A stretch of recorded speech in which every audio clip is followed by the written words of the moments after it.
అరే రే రే, ఇంత కొండ, ఇంత స్వామి, ఎంత వేదం చదువుకున్నాను, ఇవన్నీ మరిచిపోయాని. 12 సంవత్సరములు పాడైపోయాని. ఏమైపోయారు నా వాళ్ళందరూ? ఆర్తితో బాధతో కన్నులు కారుస్తూ ఆ తలని తీసి శేషశైలానికి తాటించి నమస్కరించాడు. తల కొండకి తగిలి తగలగానే ఆయనలో ఉన్నటువంటి పాపములన్నీ వాంతి రూపంగా బయటపడేటట్టు చేశాడు పరమేశ్వరుడు.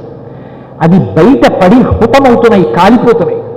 కాలిపోతుంటే ఆ వాసనకి ఆ కొండ మీద అనేకమైన ప్రచ్ఛన్న రూపాలతో కనపడకుండా యోగులై తపస్సులలో ఉన్న వాళ్ళందరూ ఎంత పాపపు వాసనో అని చేతులు ఇలా ఇలా దులుపుకుంటూ లేచి నిలబడ్డారు.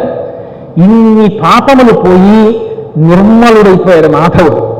ఆకాశం నుంచి దేవతలు పుష్పవృష్టి కురిపించారు. ఏమి నీ భాగ్యం రా, వచ్చి వచ్చి చిట్ట చివరికి వెంకటాచలం దగ్గరికి వచ్చావా అని. బ్రహ్మగారు హంసవాహనం మీద కిందకి దిగాడు.